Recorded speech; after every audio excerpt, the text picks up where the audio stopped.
how did you become a channel? I had a very different relationship to God and spirituality. I grew up Catholic, very conservative Christian household in Connecticut. I just had this fear-based relationship with God. Am I good enough? Is he mad at me?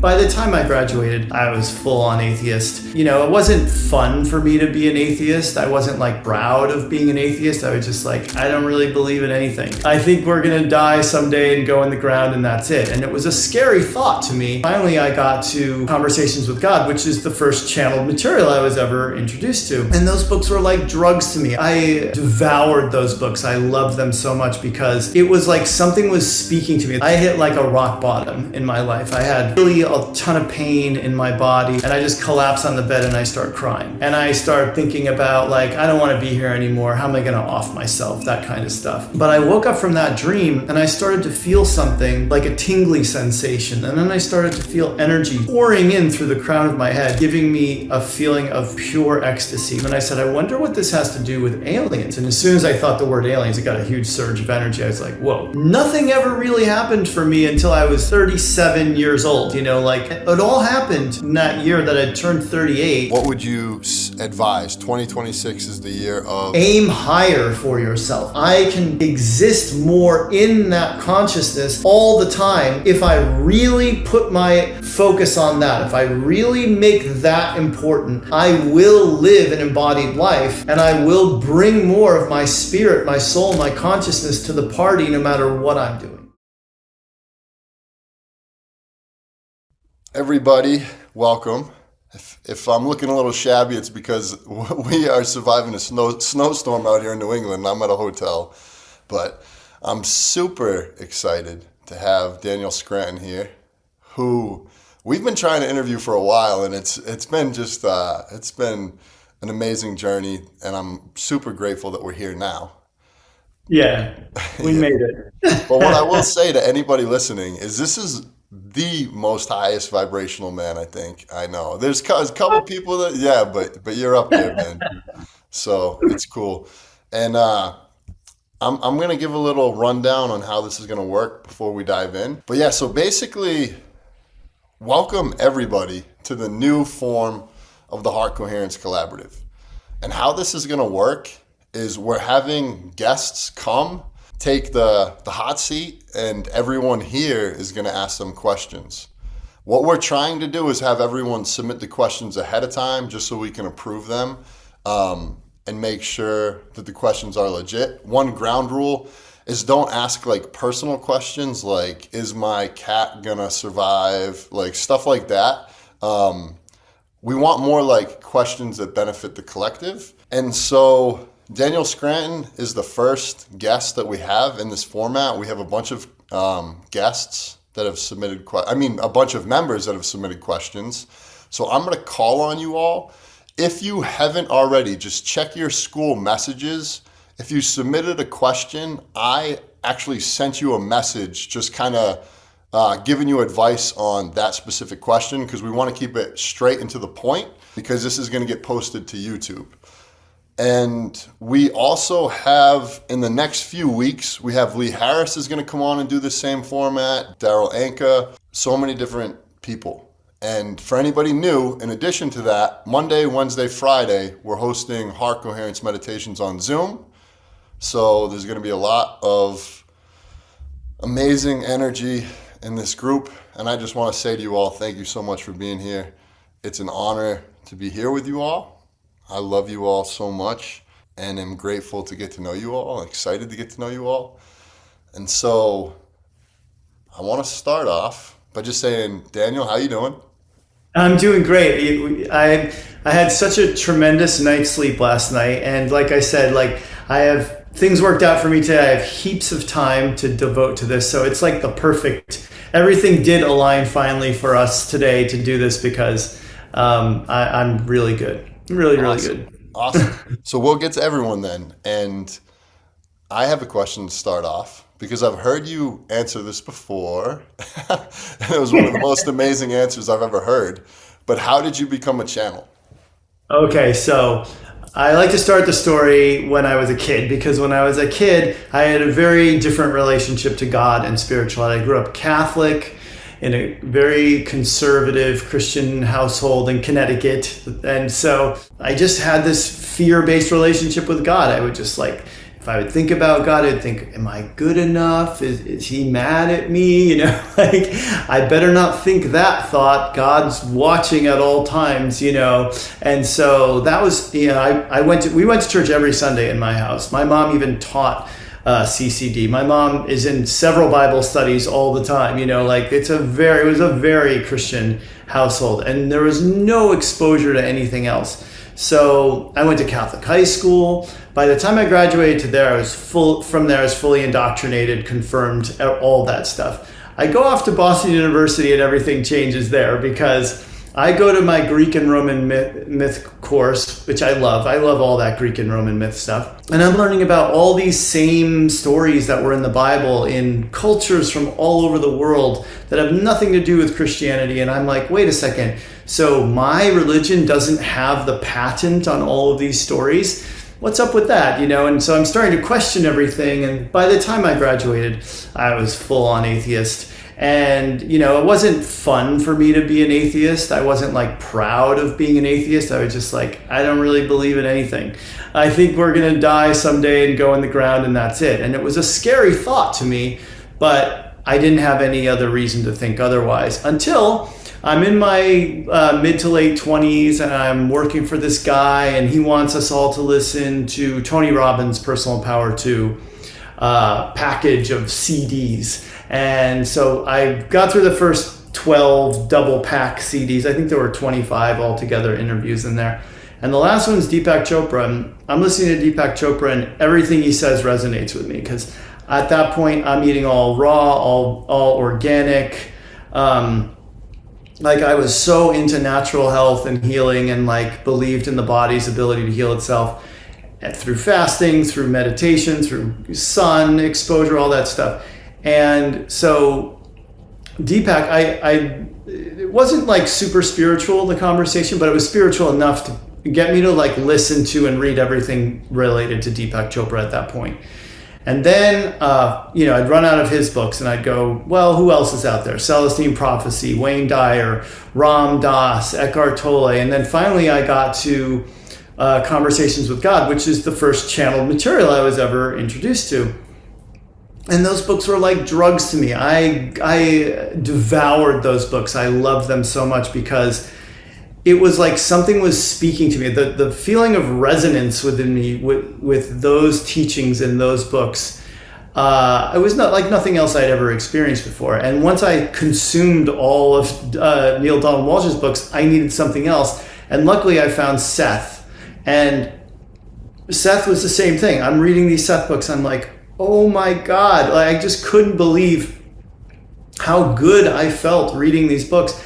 And so I was in Seth message groups online, and people in those message groups were talking about Abraham, and apparently Abraham was someone who a woman was channeling now. And of course, Jane Roberts had been dead at that point for about 20 years. So I had no way of ever being in those rooms with Seth and Jane and Rob, and I so wish I had been.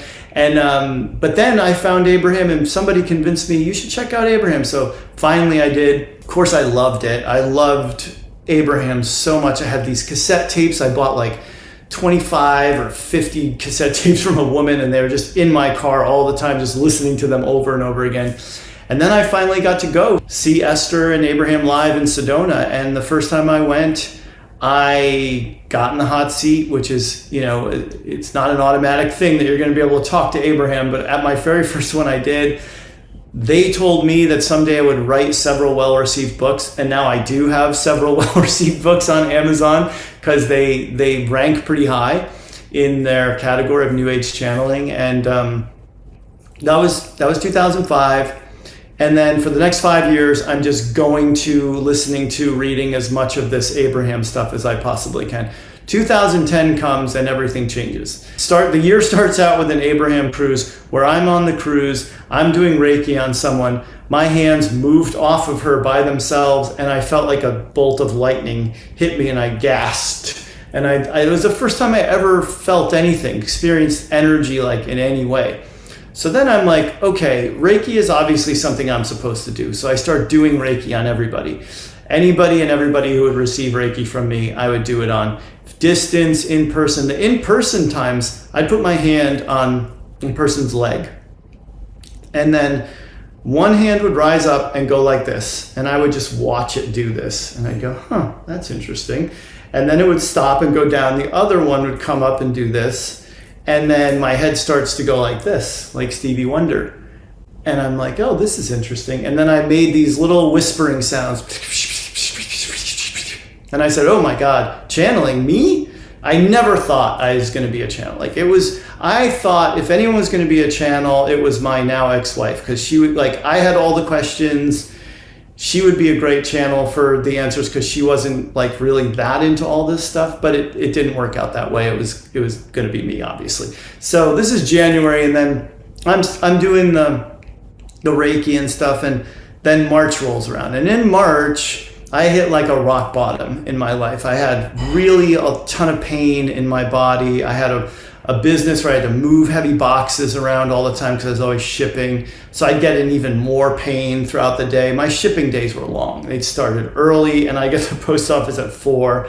So I'm just in pain and thinking about how, my marriage isn't going the way that I wanted to and all that stuff. And I just collapse on the bed and I start crying. And I start thinking about I don't want to be here anymore. How am I going to off myself? That kind of stuff.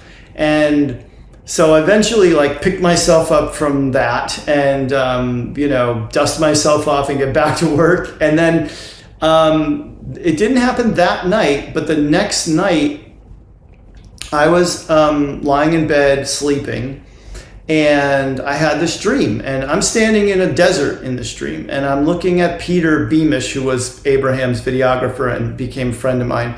And he was way into ETs and all that stuff. And for me, ETs were yeah, okay, they exist, but who cares? They're doing their thing in their dimension. We're doing our thing here. And it doesn't really matter that they exist. So that was my attitude about ETs. But I look at Peter in this dream and I go, I understand now about the other beings. And then that's the totality of the dream.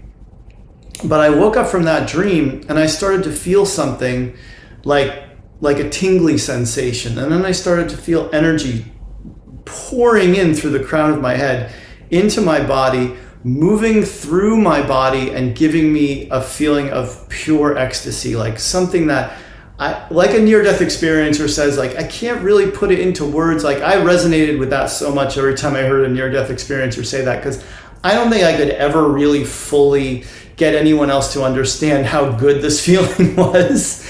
But it was just pure ecstasy flows through my body. Now, because of my Abraham training, I'm thinking, oh, I've been in pain. Obviously have this thing in my body I think is a hernia. So they must be healing me now. I've asked, and this is their answer. I'm getting the healing I've been asking for. But I also was just lying there going, oh my God, oh my God, oh my God, oh my God. More please, more please, more please. And then I said, one more time. So I just kept begging them for more. And then at some point I wondered to myself, I wonder what this has to do with that dream. And then I said, I wonder what this has to do with aliens. And as soon as I thought the word aliens, it got a huge surge of energy. I was like, whoa, aliens, aliens, aliens. I just kept thinking it, so I'd get more. It's like being hooked up to a morphine drip when you're in the hospital, and I just kept giving myself more. But then I was curious, obviously, about them, so I started asking questions. Are you here to play with me? No. Are you here to heal me? The answer was no, I got nothing. Are you here to play with me? The answer was yes, I got a huge surge of energy.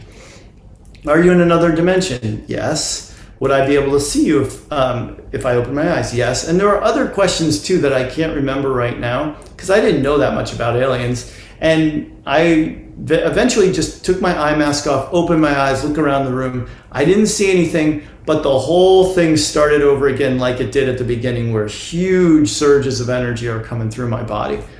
So I don't know how long that lasted for, but I do know that I had to get up at that point. It's 2:45 in the morning. And I went and I Skyped with my friend in the Netherlands, the only person I could think of that would be awake, and I told her the whole story. And at that point, I was already meditating every single day for like 45 minutes to an hour a day. I meditated before I even woke up spiritually. I like taught myself how to meditate and didn't even know it was called meditation, what I was doing. So I needed it. I needed meditation to give me enough energy to make it through the day. Every single day, I felt like I would hit a wall at some point in the afternoon and not be able to take a nap, but I could meditate. So I was really practiced at meditation, which I actually think made me better at giving Reiki, because I thought, well, I know how to just sit here and focus. And the difference was when I was doing Reiki, I was like, I'm focusing, but I also want to open up to this energy to come through me so I can be this conduit for healing energy. So now I would go to my meditation routine and I'd sit there and I would do my usual meditation, but I'd also have this time where I'd try to feel for that energy again that I had surging through my body. So I would like imagine the aliens. I would like focus on what it felt like, try to, I just, any trick I could come up with. I did get to the point where I could sit there and breathe and give myself full body goosebumps, but it wasn't even close to what I experienced that night in March.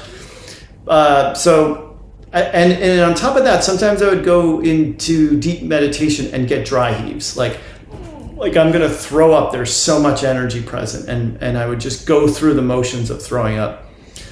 So we cut to all the way in October of that year, 2010, and I'm at an Abraham workshop. And I'm sitting there in the first day and I'm getting the dry heaves. And I'm like, oh God, I can't do this here. Like this is me becoming a spectacle at someone else's gathering. So I stopped it. And then that night I sat with my friends in a hotel room and I said, okay, you guys have questions ready for me. I'm going to try to channel. And I just did all this movement of my face and head and neck. And it just looked like this for however long, and then I gave up, and then I said, okay, all right, somebody ask a question first, and then I'll see if maybe that pulls the answer through me. So I had some general idea of how channeling worked, and someone would ask a question, and again, I just go, not even making any sounds whatsoever, but energy was obviously present. So the next day, it's day 2 of the workshop, everybody says, you got to ask Abraham, you got to ask Abraham. I had been in the hot seat probably 15 times before, like I had really had a lot of conversations with Abraham. But this time on the second day, didn't even raise my hand for the first half of the day, which was odd because I had already decided that I wanted to. But after lunch, my friend Anne was sitting in the hot seat. And as she's talking to Abraham, I watched my hand raise itself. And I'm like, oh, this isn't normal. Like, people don't usually raise their hand while someone else is talking to Abraham, but I'll just let this happen, see how this plays out. As soon as she gets out of the hot seat, boom, hands all the way up, chills up and down. Abraham calls on me. I get up there. I'm like, what's going on? What is happening with me? This is happening and this is happening. And Abraham said, you're going to do this thing that Esther does, that a lot of people call channeling. But you've got resistance to it in your body that you're still working through. So this is you working through that resistance so that it can come out of you. And I said, oh, okay. I thought they were going to say to me, no, it's not for you. You're trying too hard. Give it up, So I got the green light from Abraham. That was all I needed. So at that point, my marriage that I was in did not last. It ended at some point that year. And I had met someone on an Abraham cruise, and she and I were Skyping every day anyway. And so I was Skyping with her 4 to 6 hours at a time. I was in LA, she was in London. So I said to her, okay, this is what Abraham told me at this workshop. We got to practice. So every time we would sit together on Skype, I would just do this and feel all kinds of energy in my body and like be really bored and like wondering, what am I doing wrong? Why aren't words coming? But then eventually, I don't know how long this went on for, how many weeks we spent practicing like this. But eventually I went,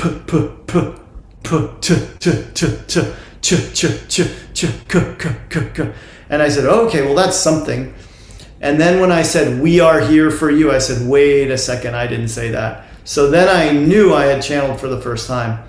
And then She asked questions, I channeled the answers, and again, I had gotten into Daryl Anka and Bashar that year.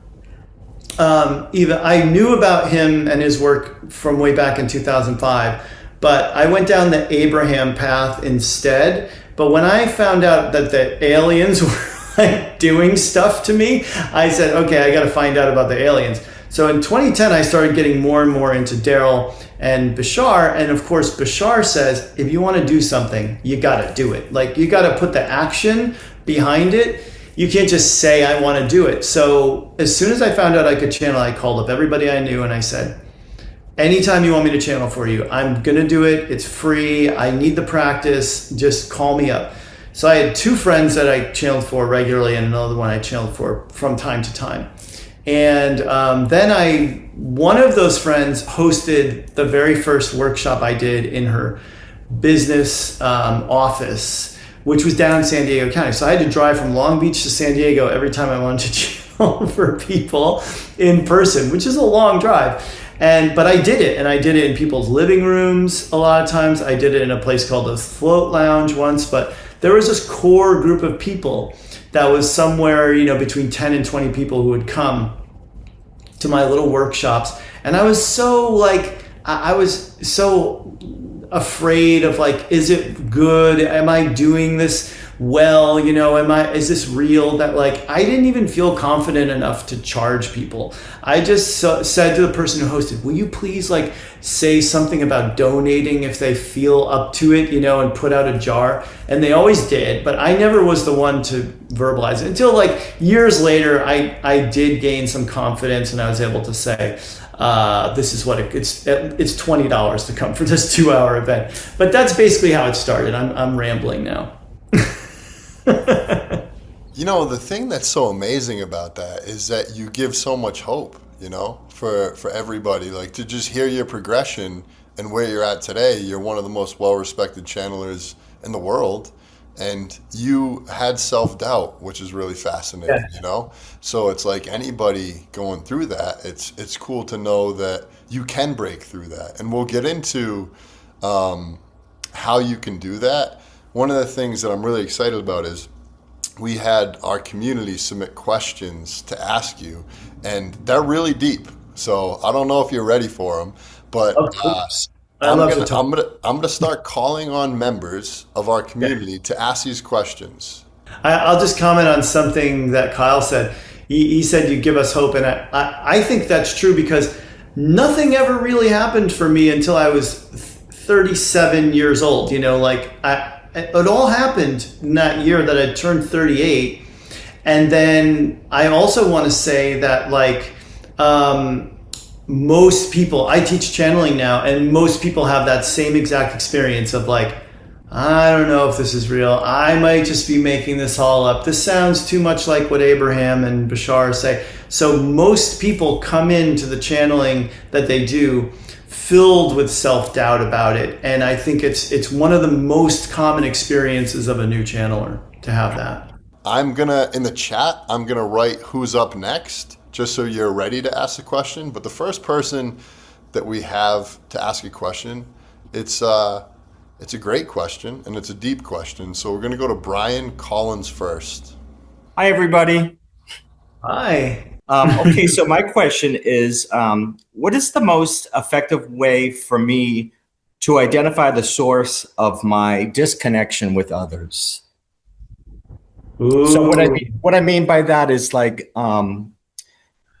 kind of do have some of the answers, and it's mainly that I close this, my heart closes up, and I know that's where authenticity comes from, and I notice it. It's like a shutter on a camera. It's like fear grips me sometimes. What is the most effective? Is it to be focused on that area that it doesn't do that? It's something that happened. I think it might be a lifelong thing, but it was triggered back when I was 23, when I was DJing.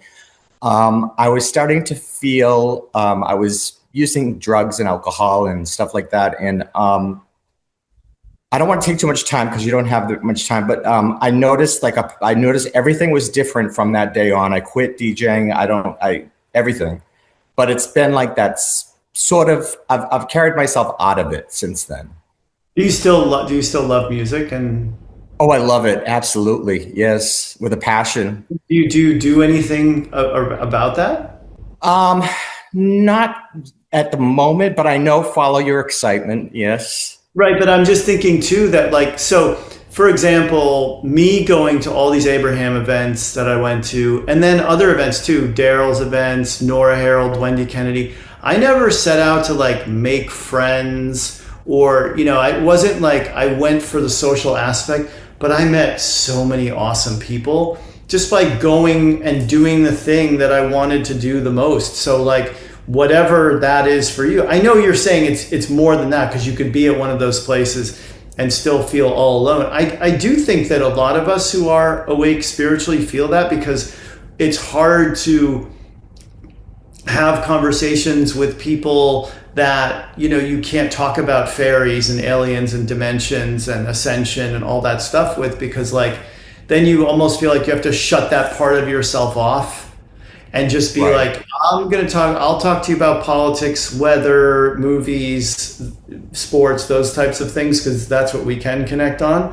But there is this longing, and I think a lot of people have this, what they call like separation from source kind of trauma of like realizing that obviously we're not separate from source, but we are here to give ourselves the experience of that, which was like what my experience was as a child, thinking God's way up there and so big and so amazing and judging me and all that. That's not a great feeling, to go like, I'm not a part of that. But then to realize that we are is huge, but it can be almost like a lifelong pursuit of actually experiencing that we are a part of that source and not separate from it.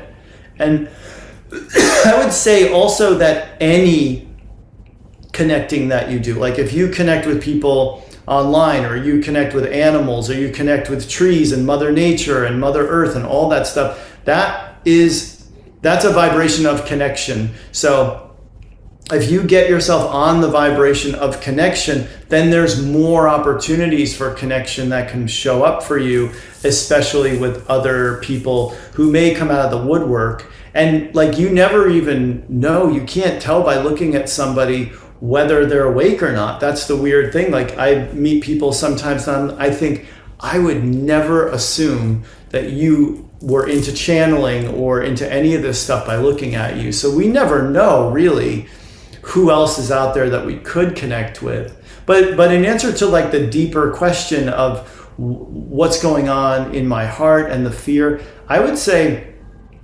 to breathe into the fear, to process the fear, and like just sit with the fear and be like, okay, fear, I'm here, you're here, let's do this. Let's see how scary you can get, and just breathe into it and let it become what it is, so that you give the fear its day in the sun, so it can be like, okay, I can move on now. And you can also say at the end of that experience, oh, I'm more powerful than fear. Like, I just slayed the dragon of fear because I was able to sit with it and not disintegrate in the face of it. Like, I can handle abject fear, so that means that I can handle anything.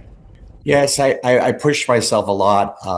I'm a peer specialist. I work with people. I visit them at their group homes, people that are struggling with mental health challenges. And I used to work in that field too. Yeah, so that's something that's brought me a lot of. It's definitely it's helping a lot with that. Yeah, so. And I also had that period of my life where I self-medicated.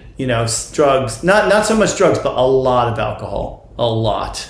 And blacked out, drunk a lot of times.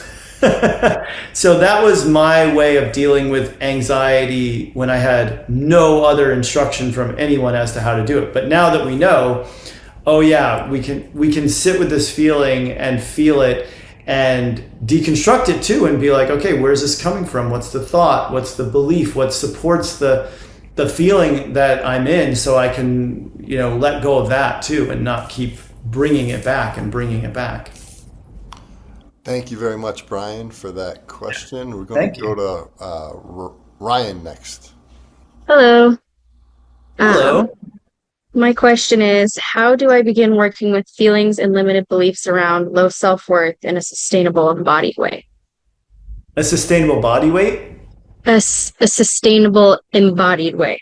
Oh, embodied way. Well, one thing always to do when it comes to like self-esteem, self-worth, is to not think in terms of like, well, what do I really have to base this self-esteem and self-worth on? I don't have a big thing of trophies behind me. I haven't written several books. I don't have a lot of friends. Like all the things we tend to superficially measure our self-worth with, including money, of course, none of that really matters in this sense. All of it's temporary, and it's all based on, what somebody else thinks of us, or, somebody had to judge us as being good to give us that award that we won. But true self-worth and self-esteem comes from the acknowledgement of who we are as aspects of Source. So to me, the definition of being awake spiritually is to know I'm an aspect of Source, I'm a unique creation of Sources, and so is everybody else, so we're all equal in this. But if I am that which was created by Source to be this unique aspect of it, then I must be worthy, because why else would I exist?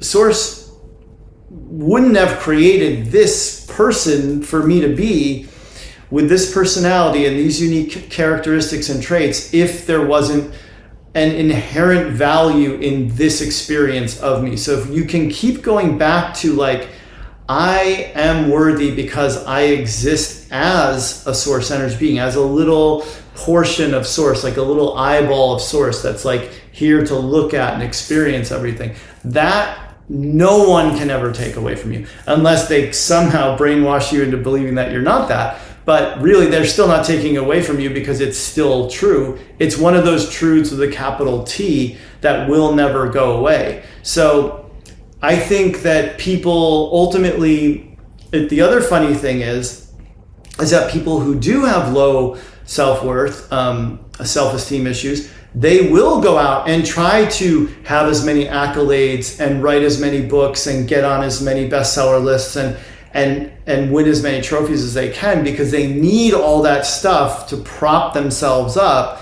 But a person with like true inner peace, and a person who just walks around like with that knowing of who they are, they don't need anybody else to even look at them and say, oh God, you're really great, aren't you? You're really cool. Because they just know it. They just embody the knowing of it. So it really is, at the end of the day too, because that what I said about, okay, I'm a Source energy being, a being of unconditional love, I think one of the gifts that I got when that all happened to me in March of 2010 was that feeling, I think, was the feeling of Source. It was like having that love move through my body to show me like, this is who you really are. This is who you really are. This is who you really are.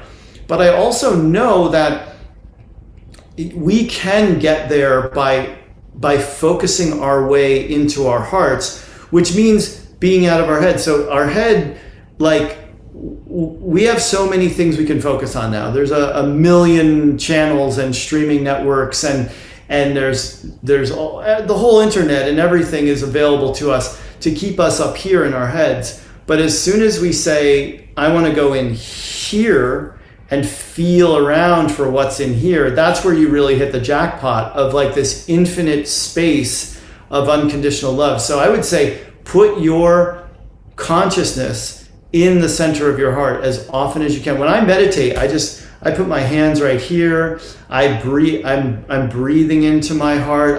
I'm really focusing on feeling what's in there, and I'll even repeat to myself, I know I am pure unconditional love.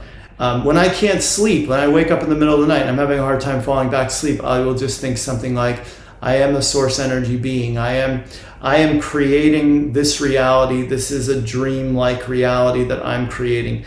So obviously I can create the experience of more sleep tonight. Like it's about really just remembering it. And in conversations with God, God makes this whole thing with the word remembering, because re-membering, we're all members of source, we're all little parts of source, and remembering is like putting all the pieces, all the members back together in one place. And I think that's what you're meant to do, I'm meant to do, we're all meant to remember that we're these aspects of source. And if you can place more awareness on that, then what anybody else thinks of you or whatever else is going on in your bank account or in your life, it doesn't matter, because you have this knowing in here.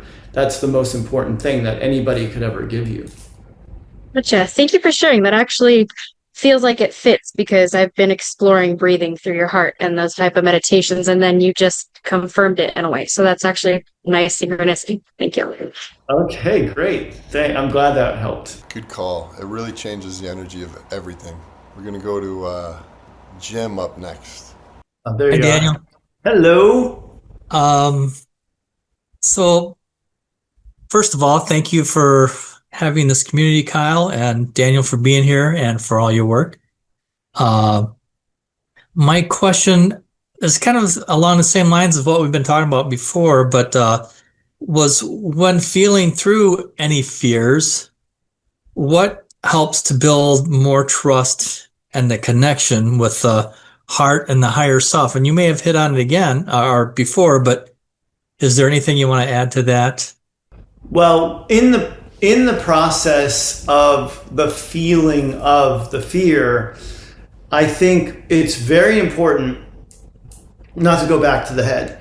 So that when we're in fear and feeling fear, that is the temptation. The temptation is to go back into the head and start thinking about things, and basically to distract ourselves from this really uncomfortable, unwanted feeling space that we're in with the fear itself. But if a person can sit with it long enough and really get to that point where they go from fear to neutral. So when you hit neutral, you don't even have to feel good.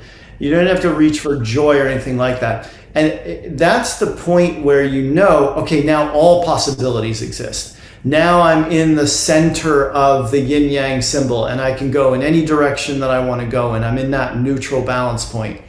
So if you set that intention to say, okay, when I get there, then I want to be more embodied in my higher self. Then I want to feel more of the love that I am. I think it really is about recognizing too that love itself, unconditional love, is a calm, peaceful feeling. I mean, we grew up with cartoons where if a character loved another character, you'd see the heart going like this, right? And so we have that association with love. Like, love is this eyes shooting out of the head, heart beating like this experience, when in actuality, love is very calm and peaceful and centered and balanced. And so when people don't get that, they may think, well, maybe I'm missing the mark here. Maybe I'm not in unconditional love because I don't have this head over heels feeling that I think I should have. So it is really about recognizing that the neutral space that you get into is, first of all, it's a huge improvement from fear. And then also it's like recognizing, oh, from here, all choices are equal. And when all choices are equal, when this choice over here isn't bad and this choice over here isn't good, then you can say, well, how do I want to feel? Because the truth is, it's a holographic universe, right? So that means God, all that is, everything exists in all the parts too. The parts exist in the whole, and the whole exists in all the parts. That's what that means. So that means every single vibration exists within us as potential. And I think the trick really is to be able to say, okay, if I want to feel excitement, or I want to feel love or peace or joy, or freedom or whatever I want to feel, expansiveness. I know that if I dive deeply into my inner self and I reach around in there and I feel around in there, I'm going to be able to access it, because right now it's existing, but it's just dormant. It's like the light switch that's waiting to be flipped on, or, you know, the button that you just have to press. So that's really the work too. I mean, there's a lot of work, obviously, that we have to do, but that if you do that kind of work and show yourself, I can pick myself up at any time because I know where joy lives inside of me. That's a real superpower. Great. Yeah, I think it's all about, like you said, coming to love. And I apologize to Kyle if I asked the wrong question, because Kelly and I both have questions, and I didn't really get a note to ask a question, so I hope I didn't jump on her. You're perfectly right, exactly where you're supposed to be. And Kelly's question is going to be coming up when Daniel channels. Yeah. Okay. Perfect. Yeah. So we'll circle back to it at that time. Thank you, Jim. Thank you. We're going to go to Carla. I have a question. To what extent is healing past life or inherited trauma essential for full embodiment and conscious evolution? I know that I'm stuck in certain beliefs that likely come from past life experiences, but I've not yet done like a regression. So just curious about, you know, trying to continue on in the journey. To what degree is it really essential or critical that you heal some of those past lives before you can kind of get to that next step? Because you got to get that stuckness out. Okay, so the truth about past lives, and I really first learned this from Seth. Seth was a big proponent of looking at the now as the most important and powerful moment that we're in.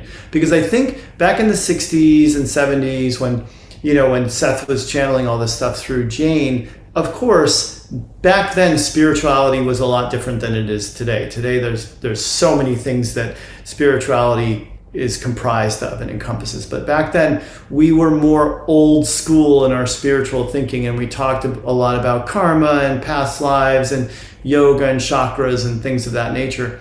And so I think amongst many Sethis and people who were awake spiritually, there was that belief, like, I'm here because I'm supposed to work off this karma, and this was something I did in this lifetime.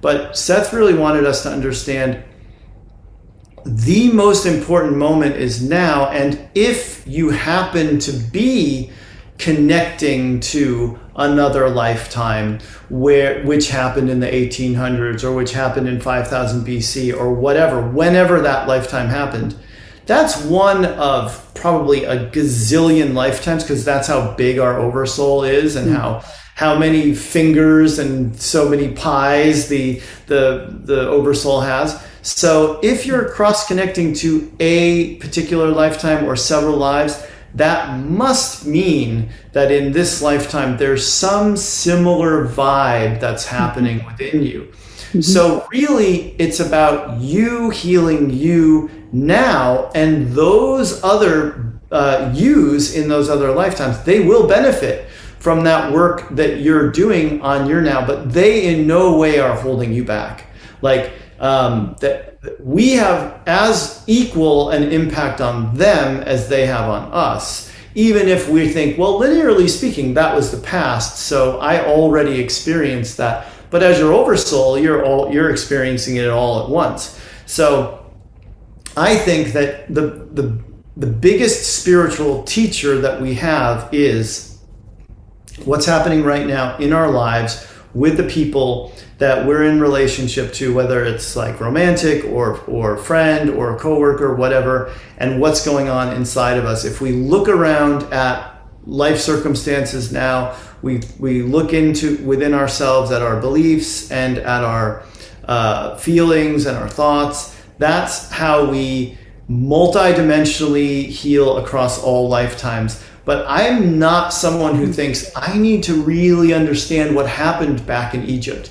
You know, I've never even been that curious about my past lives. And I know that they exist, that the other me's are out there, but I also know that we're all part of this network that we're all like looped into. And I'm also benefiting from those lifetimes in the Pleiades where, you know, I managed to develop a new healing modality or whatever, became a great speaker in front of millions of people.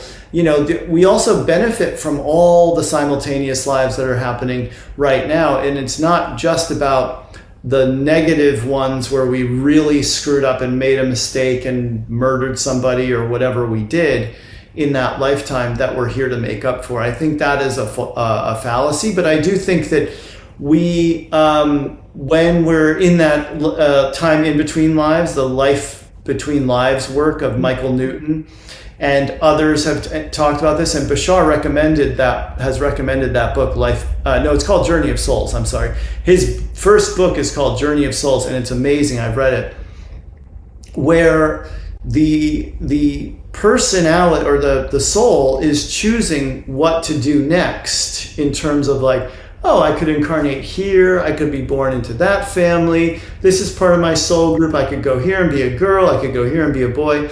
Those choices are made based on what that soul wants to experience, wants to work on, what themes they want to explore.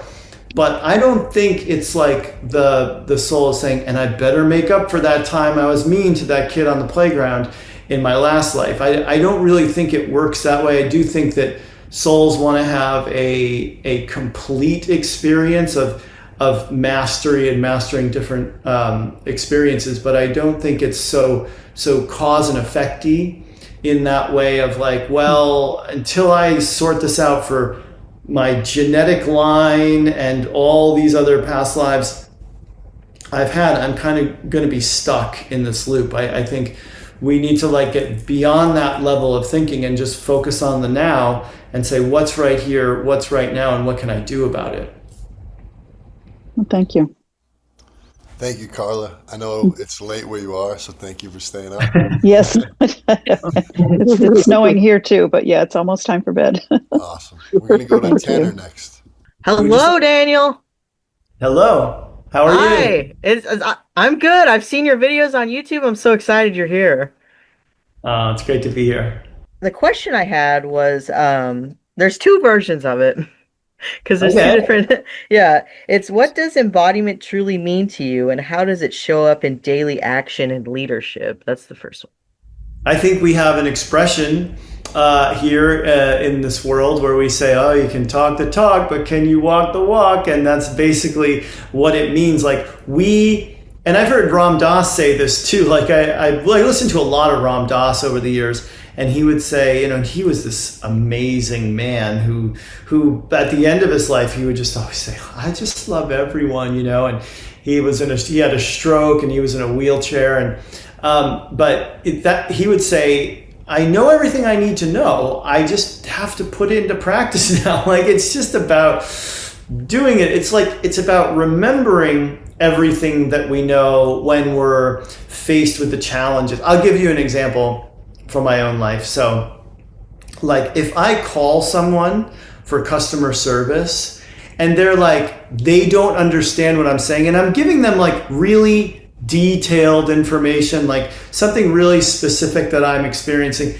and then I hear them reading from a script, I'm like, oh my God, you're not listening to me at all, because it's not even like I'm talking to a person. This person just is going to read from this script to every caller that calls in. And I get so upset about that, because I feel like my time is so valuable, and now I'm frustrated, and now I'm trying to bring myself back down to like, so that I can actually get something out of this phone call. So that's the one of those moments where like, I know I have to work on my feelings about the level of customer service I'm going to get whenever I call some like giant corporation's phone number, which is supposed to be in the US, but you're getting somebody in another country where they can pay them as little as possible, you know? So yeah, it's like, that's one of the things where it's like, I know that's part of my work, and I know I have a lot of work to do, but I'm lucky that I get to like channel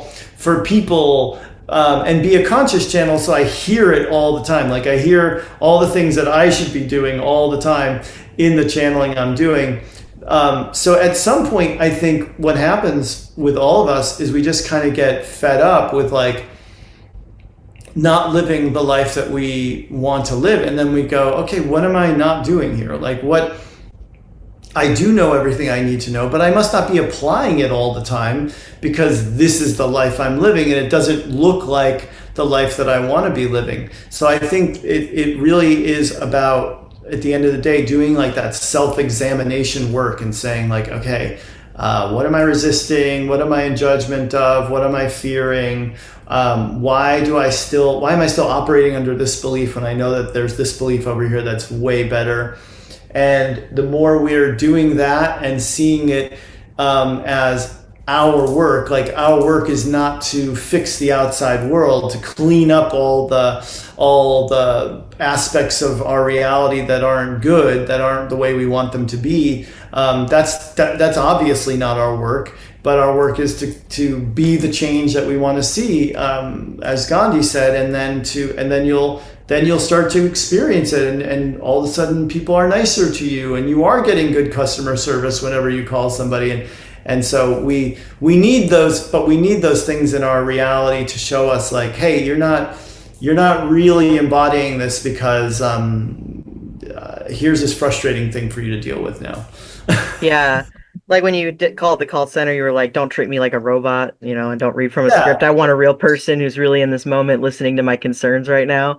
Yeah. And can respond to them, and even when they say like the line that they've been told to say, which is like, I'm very sorry you're having that experience. That's not what they are. No, they're just, yeah. You want that heart-centered actual like attention. And they don't even need to be, yeah, I got you. So, and then it was, what does the word embodiment mean to you? And does it involve action, and in what way? Yeah, that's the walk part. The embodiment is like, okay, I know what I need to know, but to put it into practice is embodiment. So it's like asking yourself the question, well, how do I put this into practice? One of the things I remember reading in the Conversations with God books was like, and Seth says this too, it's like if you're feeling like a lack of abundance, if you go out and when somebody is on the street corner asking for change, and they obviously live on the street, if you give them $5, like you're basically saying like, this action is me showing I believe in abundance. Like I believe that abundance will come to me. I believe in the karma of money, that will come back to me. And also you if you want to receive, then you have to give, so that's the way the universe works. And that's something too, like in our relationships with other people, when we're in relationships with other people and we're thinking, well, that person is this, and this with me, and I really want them to be more like this, and this. So what can we do? We can give to that person what we want to receive, all the love and the compassion and the support and all of that, so that we can then receive it. So it doesn't have to be like a big action that you take where you're suddenly out with Habitat for Humanity building the actual houses, but it's whatever action for you is an expression of who you are in reality, like who you have decided that you are and what it is that you have to give, because everybody has something different to give to humanity.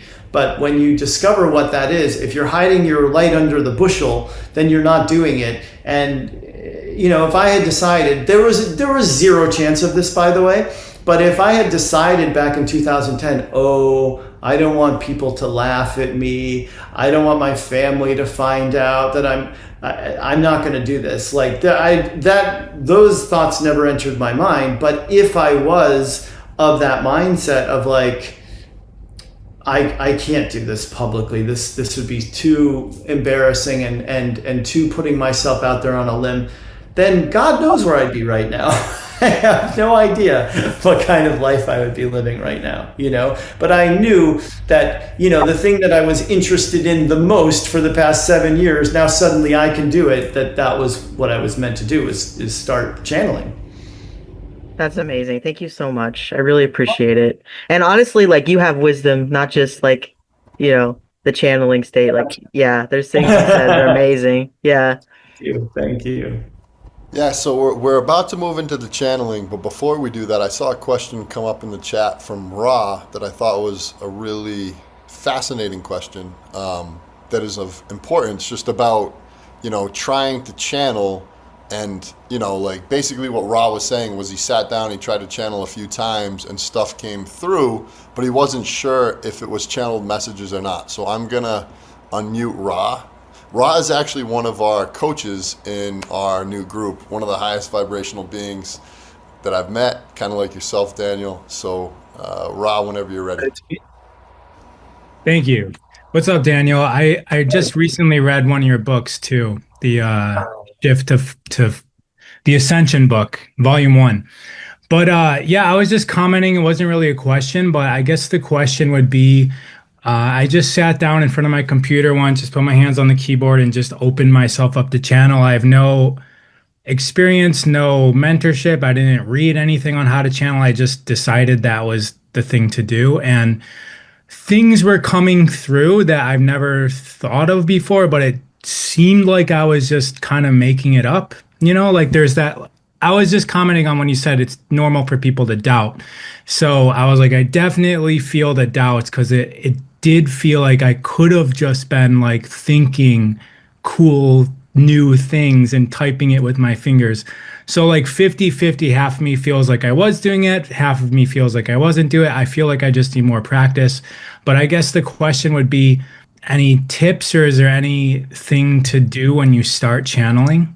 So many. Like, first of all, I love teaching channeling, so I'm glad I get the opportunity to just say all this. But I like that you said 50-50 because it is kind of 50-50. And I've even heard Bashar say that, like, when a channeler channels and the being and the channeler kind of meet halfway in this third reality, and Bashar has also talked about it. I mean, Abraham has also talked about it as being a blended being. So it's like you and the channeled entity are merging together to create this representation of that energy. So no channeler is getting words that are being spoken from above because a lot of these beings are nonverbal. They don't have language. They communicate telepathically via energy, and like there's just no words that they ever speak. So they're giving us a transmission of energy, and every channeler, no matter who they are, I've heard Esther call it, she's getting a block of thought. I've heard Daryl say, I got a download that it took me like seconds to receive, but it took me hours to write out, and it was about Bashar's spaceship.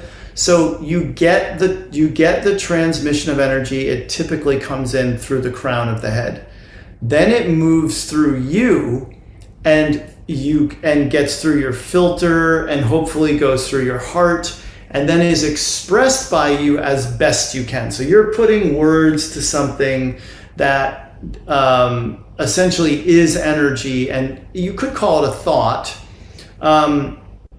But you have to be the one who fleshes it out. Just like you need the actor to take the character that's written in the screenplay and give that character life.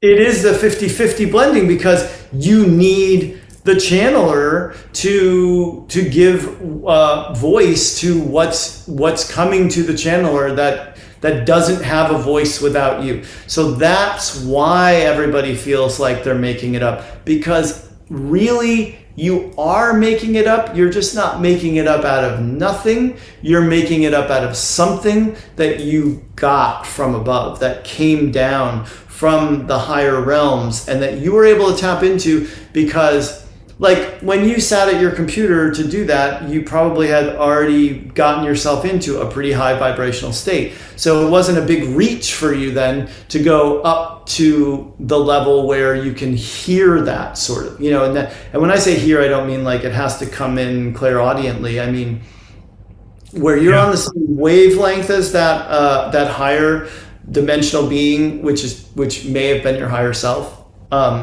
that you were getting that from. But some people will channel initially light language, and some people might channel tones and sounds, and other people might channel artwork that they create, like the person who is really embodied in their expression of their art form. They feel like no time has passed while they're doing what they do. And if you saw that movie Pollock, like watching Jackson Pollock with those paints just squirting them all over the canvas, that's somebody who's like, they're in the zone. They're not thinking, well, should there be more red over here? They're just doing it. And that's when you get into that state where, while it's happening, so most of us are conscious channelers. So most of us realize that we are channeling, and we're hearing the words that are coming through us, and we're hearing the question that's being asked. And all of that makes it really easy to doubt it. But what I suggest that you do is keep doing that exercise that you did. Walk away from it for a couple hours or a couple days, what you channeled, and then come back to it and look at it with really fresh eyes, with a little distance between you and it, and you will go, oh my God, that's really good. And what matters most is whether something resonates, and not whether it's 70% them and 30% you, or whether some of your filter was in there because you didn't want to go too far out on a limb. What matters is this something that will resonate with people, will help people, will bring people into a higher vibrational state? Because if those things are true, then, and by the way, I've heard a lot of people say this who are coaches, and to even my own 81-year-old father, when I finally kind of explained to him what I do, he was like, oh yeah, because he's someone who loves psychology, loves self-help. He's like, yeah, when I'm talking to people sometimes and I'm giving advice, sometimes I feel like that, like it's not coming from me. So people do sometimes slip into the channeling state without taking a course, without taking a class, or doing 100 steps that they may think they have to take in order to get into that state. You can just be totally high on life, and then suddenly you're channeling dance moves, or you're channeling a joke. If you've ever had something funny just come to you, and then you say it and everybody laughs, and you're like, wow, that just came to me in that moment and I delivered it perfectly. That's a kind of channeling, I think, that, and dancing is another one that I really relate to. And if you play sports, you can get into that zone easily too, where it's you're not thinking about what you're going to do next. It's just something that you're doing because you're doing the thing you love the most in that moment, and you're wanting to score, you're wanting your team to win or something. So you come outside of your normal operating system of your mind and the limitations of certain beliefs that we hold. So that was a long answer, but I could talk for hours longer on channeling. Thank you for that. That definitely validates the experience. You explained it exactly well. I was seeing a mechanic version of the soul, basically. It was like a video explaining to me something, but then I was writing down what I was seeing, and that's where I was like, am I just because it was seemed like wherever I would look, there would be an explanation. It felt like I was explaining it though. But how you explained it was, yeah, thank you for that. That's a very common thing as well for new channelers that I work with, is that they'll say, I saw sacred geometry, I saw these faces, I saw these colors. There's a lot these days, it seems like, of people tapping into that clairvoyance in their mind's eye when they're channeling. Yeah. Thank you, Ra. Thank you. Daniel, just to be mindful, before we dive into channeling, is there a time frame of how long you want to be channeling for? I think that if we wrapped it up in, say, 45 minutes, the channeling where I answer questions part, or less, if you don't even need 45 minutes, then that gives me enough time to put on my next hat, which is father of a 6-year-old, after this, because I have an agreed upon time when I'm doing that every day. Yeah, of course. Yeah, let's rock and roll then. Cool. Yes, yes, yes. We are here for you. We are the creators. We are a 12th dimensional collective of non-physical beings, and we are here to help. Hello. Hello. It is nice to have this opportunity to connect with all of you. We are happy to take any and every question that you have to throw at us. James Sims is up first. Thank you for this opportunity. So, I'm in a time in my life where I'm experiencing greater divine joy and greater divine connection, yet there are parts of me that are holding on to old feelings of loneliness and sadness. How can more divine joy and connection be fully allowed and embodied at this time? You are showing yourself that you always have a choice. You always have free will, no matter how enlightened you become, no matter how high you climb the ladder of spiritual evolution. You will always have that choice to move your attention or your awareness, your focus towards loneliness or separation, despair, any of those things that you can focus on that feels like it is the polar opposite of connection and divine alignment. When you get into that space and you feel that, what happens as well is that when you're not in that space anymore, when you've shifted into a lower vibration, you feel it all the more sharply. It hurts more to be out of the high vibe once you've been in the high vibe for a while. And so you do ultimately have to let yourself off the hook and forgive yourself for when you slip out of those moments of divine unity and perfect alignment. You have to give yourself permission to be out of alignment sometimes, because it does happen. It will happen. And then when you feel how not good you feel when you're focusing on loneliness or sadness or something like that, that in and of itself is a good enough reason for you to say, oh, I don't want to choose this anymore. I know I have chosen this before, and it's been somewhat of a go-to for me to go into this state of being, but I know now that it's a choice. It's not something that I have to do. It's not something that I made an agreement or a contract to do before I began this lifetime. It's just always going to be there as a choice. But you know now that with your free will, you can choose to align. You can choose to go to the higher vibrational space and stay there for as long as you can or as long as you want to. Thank you very much, James, for asking that question. We're going to go to Kelly Simmons next. Hello. Thank you so much. What are the most effective tools or methods or anything that we can do to increase our bandwidth to hold more of these higher frequencies of divine light? Yes, very good question. So one of the tools you have always available to you is grounding. You want to be grounded in your physical body. And the more time you spend being heart-centered, being present, the easier it is for you to be grounded all the way down into the soles of your feet.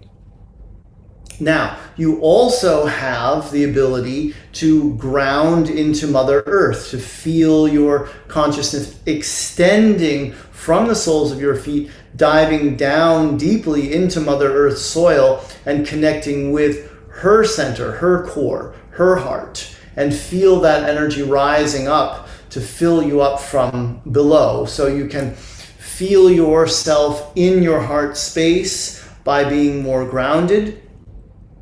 You can also hydrate yourself appropriately. Make sure you're not just drinking coffee and other caffeinated beverages, but you're drinking water and things that will really hydrate you, like coconut water and fruit and vegetable juices. Eating fruits and vegetables, they really do give you more hydration than just water alone can do for you. And it is because you have a physical body that is comprised mostly of water that you want to make sure that your cells are hydrated, so that those high frequency energies don't burn up your cells when they're coming in from above and moving through you. You want to be able to handle all that, so you stay in as high a vibration as you can be in, even when you're not seeking that divine connection and alignment, which means you're not consuming lots of negativity. You're not feeling like, well, I have to watch the news. I have to be informed and know what's going on in every corner of the world and where all the help is needed. Because if you're doing that, but you're also not feeling good when you're paying attention to those things, you're lowering your vibration, and then you're making it harder for you to get up to the point where you can be on the same frequency as those beings of light and love that you want to channel, and you want to bring in their divine wisdom. You want to anchor in more of their love, more of their high vibrational healing energy. So you take care of yourself in those three ways. Mostly it is through grounding, hydrating, taking care of your vibration as best you can. And that also does mean really listening to your heart and following your heart, following your joy, following your bliss, being able to stay in a higher vibrational state of being by doing what it is that you actually feel like doing, rather than doing something out of obligation or because you think it needs to get done. If it doesn't get done today, what kind of person does that make me? What kind of spouse or parent am I if I don't get this thing done today? So you have to let yourselves off the hook a lot of times too, in order to be of the highest vibration you can be in, by saying, well, right now I really feel like taking care of me and taking care of my vibration, and I trust that everyone else in my family can take care of themselves. Thank you very much, Kelly. We're going to go to Ryan Clark next. Okay, but I'll just kind of shorten it really to the point. If you feel like you're traveling or visiting other dimensions, or embodying a knowingness, how do you know if it's your imagination or something other than, I guess, the authentic experience of going somewhere else or knowing something that you know? Yes. Well, one thing to focus on always is how you feel. So if you're feeling something, you can't fake a feeling. You aren't going to tell yourself that you were feeling something other than what you were feeling, even if you might tell yourself a story about, well, I'm pretty sure I saw 10 spaceships in the sky today. They were all hiding behind clouds, but I'm pretty sure that they were there. So people will do that at times to try to make themselves feel better about their contact experiences.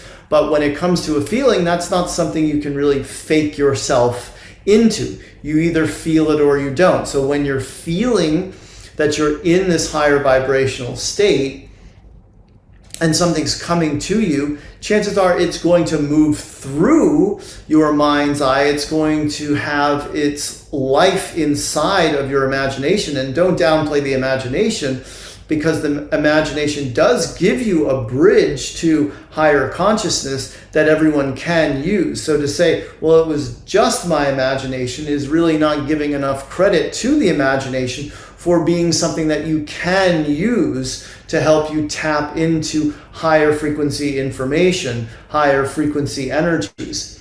And so the important thing always is to give it the feeling test, give it the resonance test. Does it resonate? If it does, then it doesn't really matter where it came from. It's what you needed in that moment, because remember, your imagination can be used to focus on anything at all.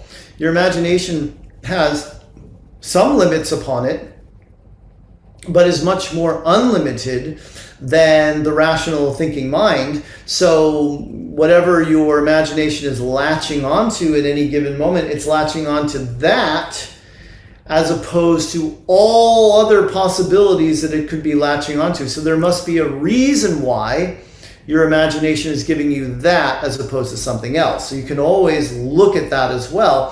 Why would I imagine this instead of something else? There must be something to that. Nothing is random, nothing is coincidental. And so I'm going to take advantage of the fact that this is what I got rather than something else. And I'm not going to question it just because it could be something that's only occurring to my physical mind. Because if you make something out of whatever it is you're getting, if you use it in an appropriate way and you tell yourself, I'm going to benefit from this, even if I'm only fooling myself into thinking that it's coming from the 7th or 8th or 9th dimension, just go with it anyway. Just follow through with what you're getting and see where that takes you. Because of course, you have your imagination, you have your intuition. These are things that talk to you in a language that you commonly use and understand.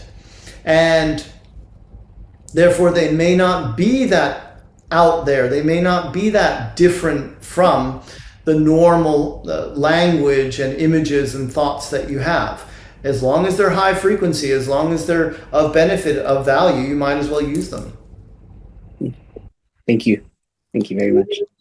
Thank you, Ryan. That was great. We're going to now go to Luis. Thank you. I'm honored to be in your presence. And question that we have tonight has to do with the relationship between our personal individual trauma and the collective trauma, and how these two things kind of work on each other. How can we transmute all of that without becoming too identified with whatever is happening in the collective? And how can we release ourselves from that cycle? Yes, excellent question. The way to release yourself from personal, generational, and collective trauma is to redefine it and to look at it through fresh eyes, through a new perspective. So while you were experiencing it as the person that you were then, you had a certain knowing, you had a certain frequency.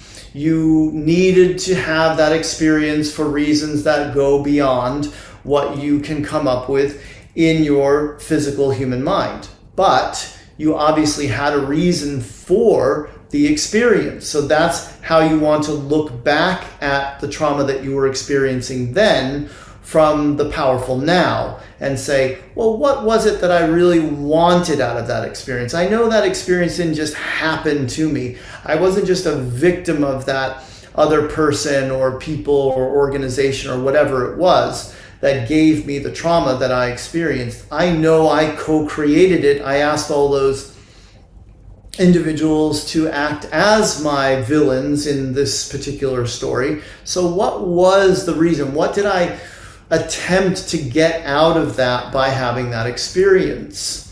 How can I see that as a co-creation where this other soul said, yes, I'll be the perpetrator of the crime that needs to be committed in order to give you that experience? Who is that soul to me? Is this a member of my soul group? Is this someone that I love more deeply than most people on the planet? And that's why we have the agreement to go through this experience together. So as you start redefining it and asking yourself these questions of, I wonder what I was supposed to get out of that. I wonder what the growth is from that and whether I've taken the growth yet or not.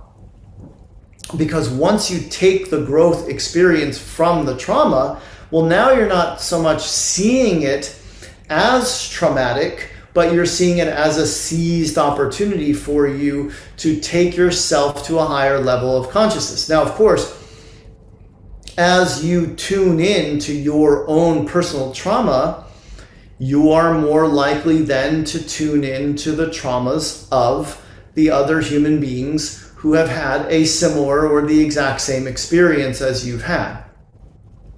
So you're more likely then to feel like there's more of it for you to deal with because you're someone who has tapped into their feelings about it, their beliefs about it, the way that they've responded or reacted to it as well. So then it feels like work you're doing for the collective, which of course it is, because they are meant to benefit from the work that you're doing on yourself as well, and you're connected by that similar set of circumstances that you've lived through. So you can help them by helping yourself, but you don't have to see it as, well, I have to carry the weight of all of the collective trauma, because you can also look at everybody else. You can say, for example, if you're aware, there's a lot of people who are experiencing trauma right now that I'm not experiencing and I've never experienced in my life. And of course, you don't want to be callous and uncaring and say, well, that's for them to deal with. That must have something to do with their karma or their work that they signed up for in this lifetime. But you do want to recognize that every individual who chose to take on that trauma is a very strong, powerful, capable soul, and they took it on for the reasons that they had. And those were very good, very important reasons to that soul. Otherwise, they wouldn't have put themselves in that boat to have that experience. So you can see them all as being very, very capable of not only handling the trauma, overcoming the trauma, but also benefiting from the trauma and growing exponentially, because really what someone is saying when they're taking on in their blueprint before incarnating, when they take on a trauma, they're saying, I want to grow exponentially. I want to have so much expansion in this lifetime. So I'm going to take on trauma after trauma after trauma to see how much I can get out of these experiences, because there's always something to be gained through every experience, whether it's traumatic or not. And when a person starts looking for that and redefining it as a co-creation that they chose, that they signed up for, then they can really move out of the idea of themselves as a victim and rise up from that consciousness into the consciousness of, well, look how powerful I am as a person who's able to forgive. Look how powerful I am as a person who's able to say, you know what, you did that, you were obviously not in your right mind, you're obviously someone who has been trained to do that sort of thing by others, who's been taught how to do it, or who was feeling very, very disempowered in your own life. So I'm going to rise above that level of consciousness of victim and perpetrator, and I'm going to say, I love you, I forgive you, I have compassion for you, I hope you can heal yourself now in the way that I have healed myself. And again, remembering your two souls already love each other, so that can make it easier for you to get to that point as well. And then you may even benefit from the experience so much that you become a trauma counselor. You become someone who helps others. You walk people through the healing process, and in a way that only you can do as someone who's experienced that trauma yourself. Thank you. Beautiful. We're going to go to Mary Jane. Hi everyone. Thank you for taking my question, and I'm also very honored to be able to present it. So my question is, what is of the utmost importance we should be focusing on right now? It is important for everyone at this time to recognize that what's coming up for you individually and collectively is so important. It's so polarized, the type of experiences you're having there on planet Earth. You're getting triggered. You're feeling emotions more sharply than you have at other times in your life. You're experiencing a multitude of challenges all at once in your lives. It's important for you to recognize this all means that we're going through enormous change. We're going through a huge expansion.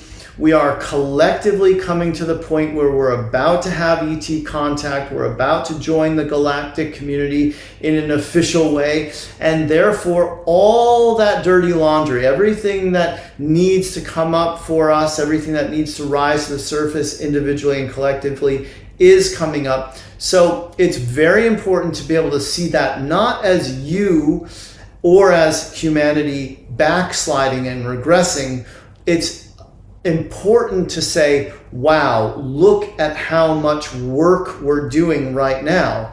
Look at how much we are giving ourselves an opportunity for tremendous change, for growth that is exponential, for a leap forward that can only be described as a quantum leap. So it's about remaining positive and seeing all the negativity that you're seeing collectively and in your individual lives as being there for a very significant reason. So you want to let yourselves off the hook. You want to get into self-forgiveness. You want to get into acceptance. You want to know that everything is serving a purpose. You want to be asking yourself that question of, well, how does it serve me to be facing this issue yet again? Or how does it serve me to be experiencing this challenge once more that I thought I had already overcome?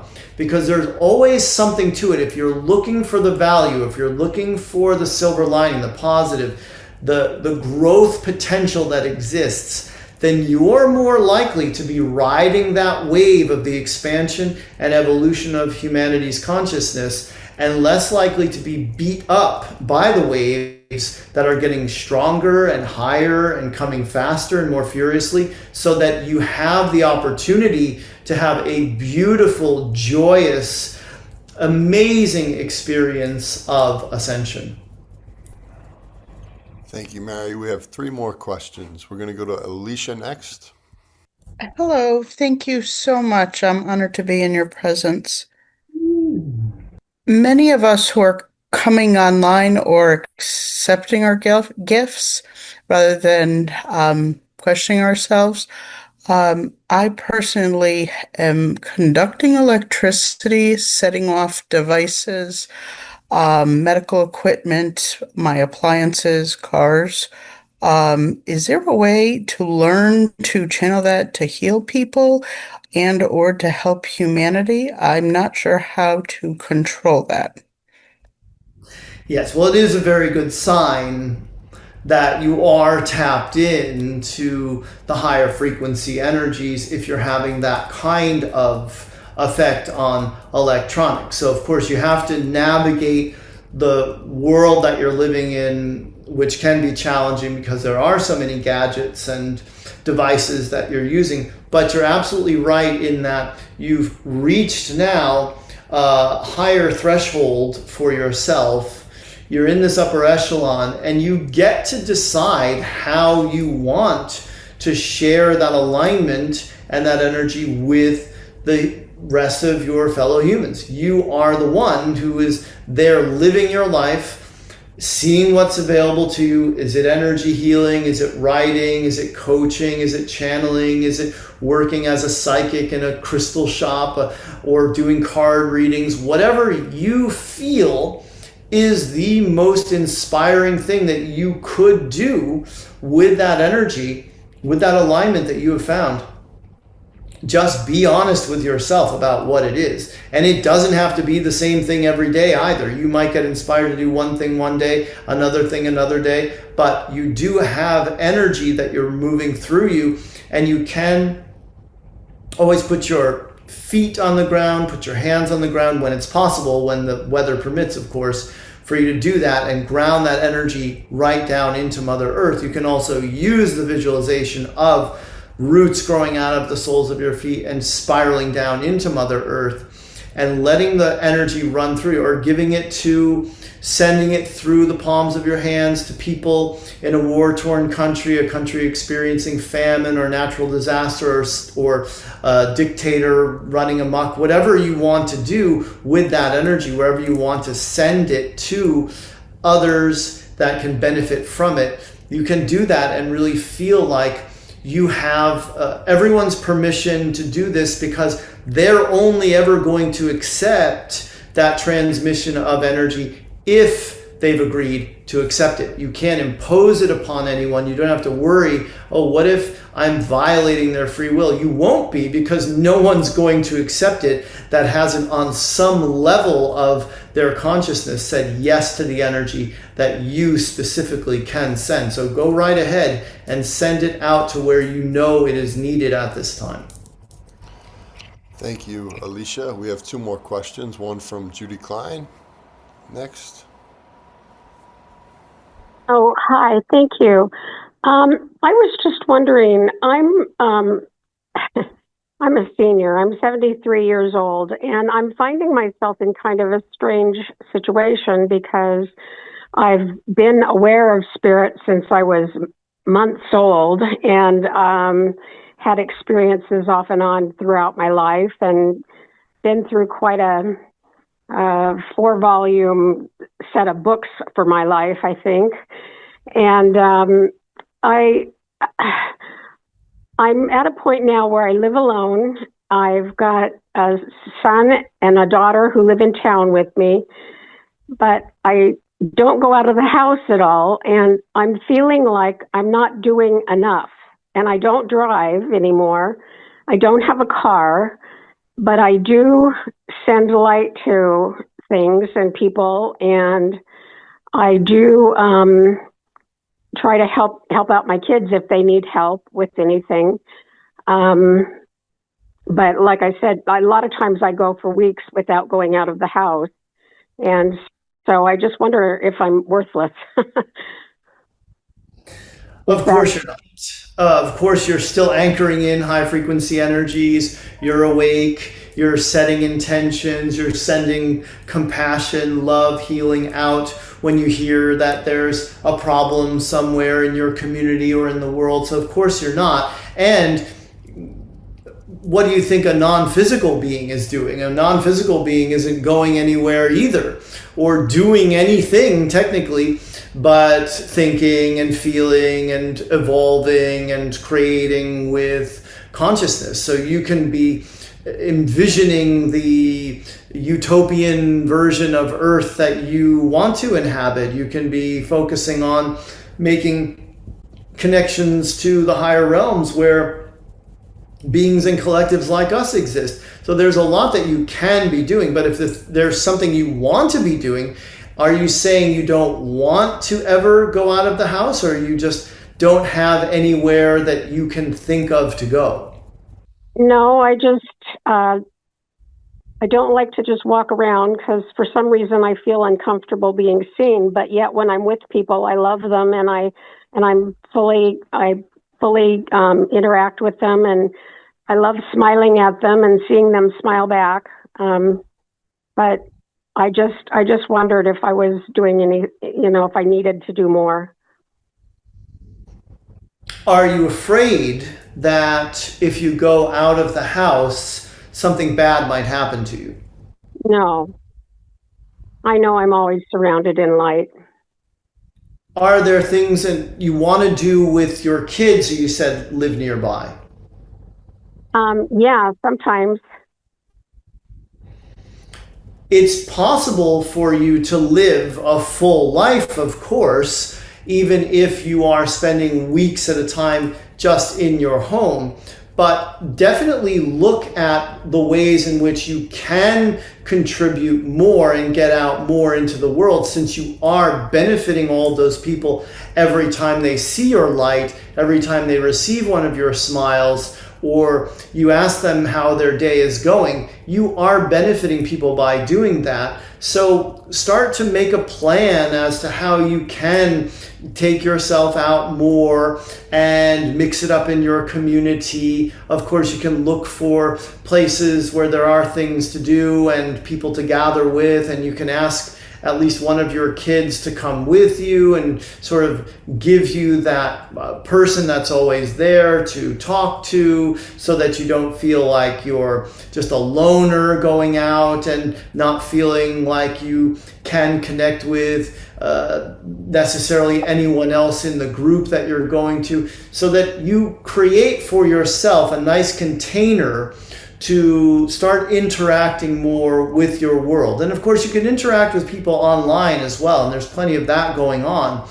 But what we hear you saying as well is that you'd like to be more involved with other people. So it does come down to, at times, just saying, well, I'm going to make some changes this year. I am going to look for those opportunities to get out and see other people, go to a park or join a Reiki circle or find a place for seniors where seniors gather and do activities together, play Scrabble, play cards, whatever they want to do in these senior centers. You can do those types of things, and you might as well do it, since you are saying, and we believe you, that you actually like people and like spreading joy and spreading smiles around. So sometimes you do just need to break yourself out of these habits that become a bit comfortable for you, where you're saying, well, I think I'm okay just being home most of the time, but at the same time, I also kind of feel this itch to get out there more. So just allowing yourself to scratch that itch, and don't see it as something you have to do in order to be someone who is worthwhile and worthy of existence, but just see it as, this is more of an expression of who I really am and how I really feel about other people. So I'm going to make a little bit of an effort to get out there more and mix it up with my fellow humans. As the last question to the creators, I just want to first say thank you so much for being here. It's an honor to be in 12th dimensional energy. If I were to ask this question last year, I would look for what you're predicting for 2026. But this is a different year, and we, as a Heart Coherence Collaborative, are looking to embody spirituality to the best of our ability. So I'm curious if you or any of the entities that you are associated with would be interested in guiding us in an embodiment practice, or recommend one for us to take with us. Yes, indeed. You have a lot of things that you do there on Earth that you don't necessarily look at as joyous experiences. You don't say, wow, I really get to go to the DMV today and fill out some forms and renew my license and get a new picture because so many years have passed. I get to do that. You don't generally think in those terms. You think, I have to do that. This is something I must do if I want to keep operating a motor vehicle. But instead, if you look at it in a more cosmic and spiritual way, you say, well, obviously I'm supposed to be there at that particular time, doing all that, meeting all of the people that I'm going to meet, interacting with them for a reason. Let me see if I can find what that reason is while I'm doing it, rather than just saying, I'm going to get through this as quickly and painlessly as possible, because everybody knows that the DMV is a terrible place to be and stand in line and wait and have to deal with all that bureaucracy. You can change your mindset about every little thing, about brushing your teeth, about folding laundry, about driving somewhere. Bring more joy, infuse more joy into the mundane, into the things that can become monotonous if you allow them to become monotonous. You have to find more ways to infuse spirituality into life, so that you're not just spending 15 minutes meditating and then the rest of the day just being more of a human being who's having resistance to this and fear of that and judgment of this, but instead say to yourself, well, how can this, in this next portion of my day, How can I bring more joy to it? How can I make it more fun? How can I be the embodiment of spirit that I know I want to be and I know that I truly am?